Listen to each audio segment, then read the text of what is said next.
Imagine you were walking into a job interview. I mean, your resume is just absolutely flawless. Right, you're totally prepared. Exactly. You're wearing your best outfit, you practiced all your answers, and you are ready to go. But you don't know that the interviewer just took a sip of an iced coffee instead of a hot one. Oh, man. Yeah.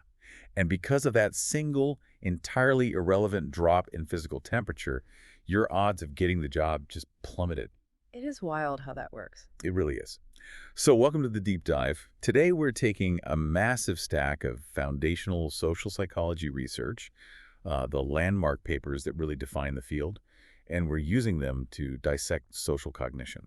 Basically, we're going to figure out how your brain perceives, judges, and, interacts with everyone around you. Right. It's a journey into the actual mechanics of human interaction. Mm. We tend to assume our minds operate, logically when dealing with others. Yeah, but the research paints a very different, much more chaotic picture of how we build our social realities. We desperately want to believe we're looking at the world through a high-end camera lens. You look at a person and you assume your brain is just objectively recording the facts of who they are. It feels clean, right? Yeah, exactly. It feels clean. But underneath that conscious perception, there is this incredibly complex hidden architecture at work.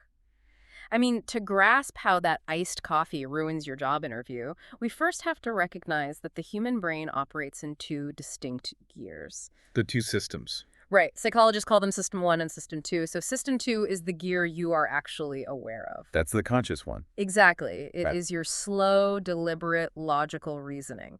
It's what you use to solve a complex math problem or plan a new route home. Okay, let's unpack this with an analogy. System 2 is like carefully typing out an important message on your phone, making sure every single word is exactly what you mean. I like that, yeah. But System 1 is the autocomplete. It's fast, it's automatic, and it operates entirely in the background. It is constantly trying to guess what you are going to see or do next so it can save you time. Right. And most of the time, that autocomplete is an absolute lifesaver. Oh, totally. But occasionally, it fills in something hilariously or, dangerously wrong, and it hits send before you even realize what happened. And the speed of that autocomplete is just staggering. When you meet a stranger, within about 100 milliseconds, your System 1 has already categorized them. 100 milliseconds. It doesn't even wait for them to speak. It relies on what we call schemas, which are basically these mental blueprints or mini theories we hold about how the world works. Right, the templates. Exactly. And when you apply a schema to a specific group of people, it becomes a stereotype. Oh. So the moment you see someone, your brain pulls up the corresponding schema and just automatically activates all the associated traits totally without asking your permission. And what blew my mind in these papers is that this rapid-fire categorization doesn't just change how we look at them. It actually alters the biological performance of our own brains. Yes, this is where it gets crazy. There's this fascinating experiment where researchers had university students sit down and simply visualize a typical professor for 9 minutes. Right, they just wrote down what they thought a professor's lifestyle was like. Yeah. And another group didn't do this at all. Then everyone took a really difficult trivia test, like a game of Trivial Pursuit. And the group that visualized the professor scored significantly better. Because priming that professor schema, well, it didn't just bring up an image of tweed jackets and reading glasses. Right, it's not just a visual thing. No, it unconsciously activated neural networks associated with intelligence and analytical thinking. That is just wild. The brain essentially preloaded the software for being smart. And the reverse is equally true, which is the scary part. Wait, so if they think about something else? Exactly. When researchers had participants visualize a soccer hooligan, which is a stereotype culturally associated with, impulsive, uneducated behavior, those participants actually scored worse on the exact same trivia test. Your brain literally puts on the cognitive costume of whatever you are thinking about. Perfectly said. But, if our autocomplete locks into these schemas so incredibly fast based on first impressions, are we just trapped? What if the first impression is flat out wrong? Well, what's fascinating here is how the brain handles that. Have you seen the classic study about the guy named Jim? Oh, the Jim study. Yeah, where researchers had people read a simple paragraph about him. Right. So in the first half of the paragraph, Jim is walking down the street greeting friends and being highly sociable. But in the second half, he walks home, completely ignores people, and acts totally aloof. Right, so you have two conflicting behaviors in one story. Exactly. And when people read it in that order-friendly first, aloof second, a massive 95% of them conclude that Jim is basically a friendly guy. The primacy effect on full display. But when the researchers took the exact same sentences and just swapped the order, putting the aloof behavior first, only 18% of people thought Jim was friendly. It's a huge drop. Are we really just trapped by whatever information hits our retinas first? We are trapped by our brain's desperate need for consistency. System 1 absolutely hates contradiction. It wants a clean story. Exactly.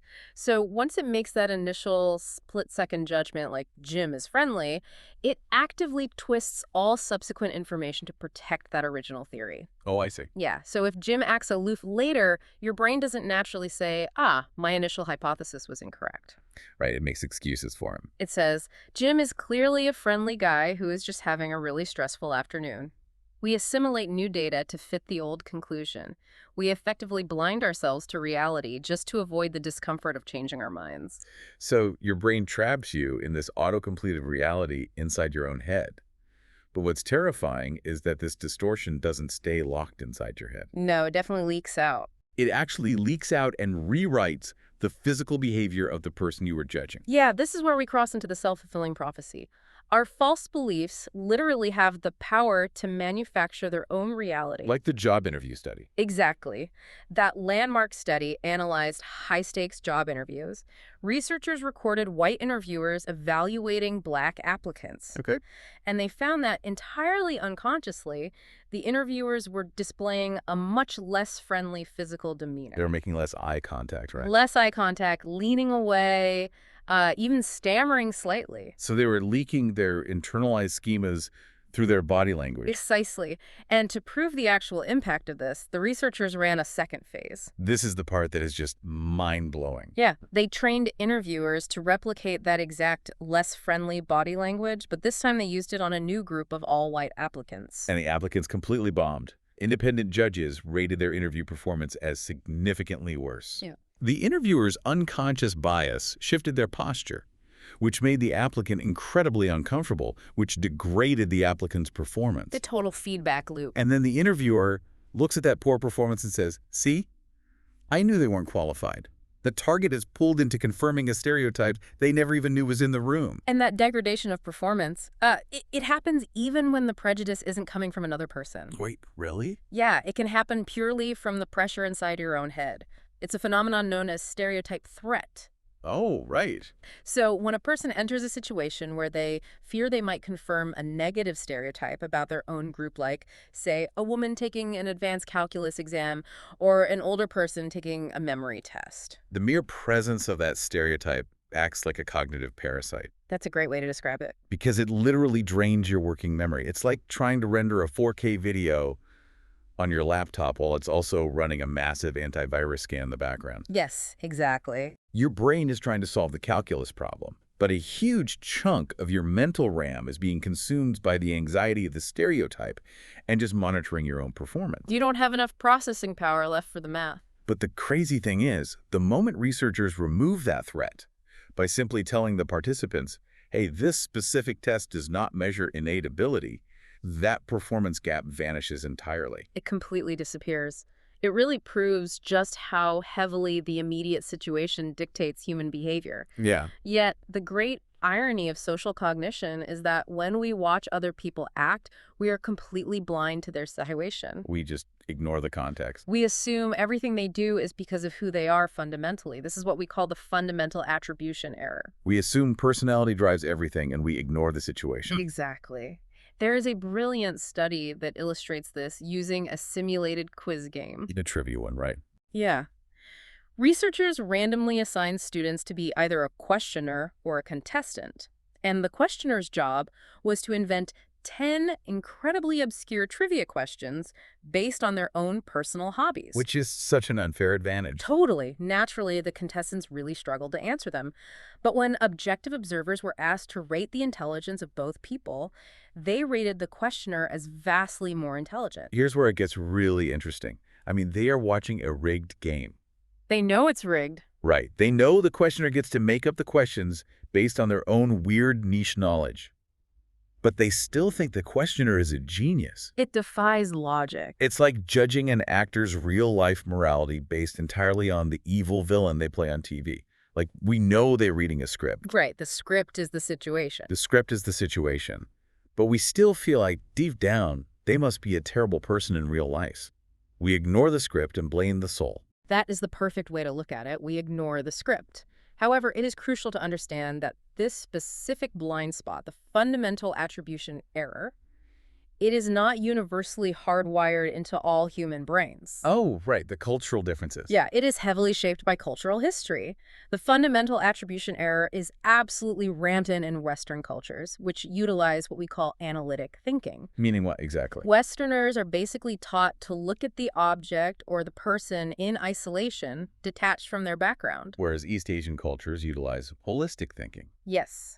And that stems from thousands of years of different philosophical and agricultural practices that really emphasized interconnectedness and community reliance. So they see the big picture. Exactly. Because holistic thinkers naturally pay attention to the entire context, the field surrounding the object. They are significantly less prone to the fundamental attribution error. They actually see the script the person is being forced to read. They do. So our literal style of processing information is basically inherited from our cultural ancestors. It is. But it's not just our history that rewrites our perception, right? It is our physical biology in the present moment. Which brings us back to the iced coffee from the very beginning. Embodied social cognition. This is honestly one of the most surprising areas of the research. Your brain doesn't just autocomplete based on visual schemas, it uses physical sensations too. So tell us about the coffee study. Right, so researchers had participants briefly hold either a hot cup of coffee or an iced coffee in an elevator before going in to meet a stranger. Just for a few seconds. Just for a moment. And those who held the hot coffee overwhelmingly judged the stranger to have a warmer, more generous personality. And the iced coffee group. Those holding the iced coffee judged the exact same stranger as colder and much more calculating. I mean, how does that even make sense? How does a beverage change my judgment of your character? It comes down to how the brain evolved. The neural pathways for processing physical warmth and social warmth are deeply intertwined. Oh, so they share real estate in the brain. Exactly. Largely localized in an area of the brain called the insula. See, when you were an infant, physical warmth from a caregiver was inextricably linked to safety, trust, and social warmth. You're being held, you're warm, you're safe. Right. Your brain never actually separated those two concepts as you grew up. So a brief sensation of physical heat accidentally triggers the neural network for social trust. Wow. But I mean, if we are this remarkably fragile, if our judgments are literally dictated by ancient cultural wiring, cognitive RAM shortages, and the temperature of our drinks, how do we ever intentionally change someone's mind? It is tough. If I want to persuade you about something important, how do I cut through all that autocomplete static? Well, you really have to navigate the brain's energy budget. The leading framework for this is called the elaboration likelihood model of persuasion. The ELM. Right. It posits that there are two routes to persuasion, the central route and the peripheral route. Okay. And which route you take depends entirely on your brain's available glucose and your level of motivation. Right, because the brain is a calorie-hungry organ, right? Yeah. It takes up about 2% of our body weight, but burns like 20% of our energy. Exactly. So to conserve that energy, the brain defaults to the peripheral route, which is system one. The autocomplete. Right. When you use the peripheral route, you don't actually evaluate the logic of an argument. It takes too much energy. Instead, you look for low-energy surface cues. Like what? Like, is the speaker physically attractive? Do they sound confident? How long is their presentation? You just use these quick heuristics to guess if they are right. And the central route. The central route system, too, requires deep, intense cognitive effort. You only activate it when the issue is highly relevant to you or you are highly motivated to figure it out. This explains the university exam study perfectly. Yes, the classic example. Researchers gave students a proposal for a new, extremely difficult mandatory exam. When they told the students the exam would be implemented in next year, meaning it would directly affect them, the students kicked into the central route. Because the threat was imminent. Right. They scrutinized the arguments. Strong, logical arguments won them over, and weak arguments completely failed. They spent the mental calories because they had to. But when researchers told another group of students that the exam wouldn't be implemented for 10 years, they just stayed in the peripheral route. They didn't care. They didn't care about the quality of the arguments at all. They actually found a list of 9 terrible, weak arguments, more persuasive than a list of 3 brilliant ones. Yep. They just used the low-energy shortcut. Well, this guy has a lot of bullet points, so he must know what he's talking about. And the craziest part is how easily you can force someone out of the logic zone. What do you mean? You can take a highly motivated person, make them do a mentally exhausting task for 5 minutes to drain their cognitive battery, and suddenly they drop right back into the peripheral route. Oh, wow. So they just run out of juice. Exactly. They can no longer distinguish between a good idea and a bad one. It is a stark reminder that when you are exhausted, your intellectual defenses are completely down. You are highly vulnerable to manipulation. Okay, but let's say I do successfully persuade you. Like, I get through to your central route and I change your attitude. Does it actually matter? That is the million-dollar question. Because the historical research shows a massive glaring disconnect between what people believe and what they actually do. The attitude-behavior disconnect. Yeah, it was a massive crisis for the field of psychology. I mean, look at the LaPierre study from the 1930s.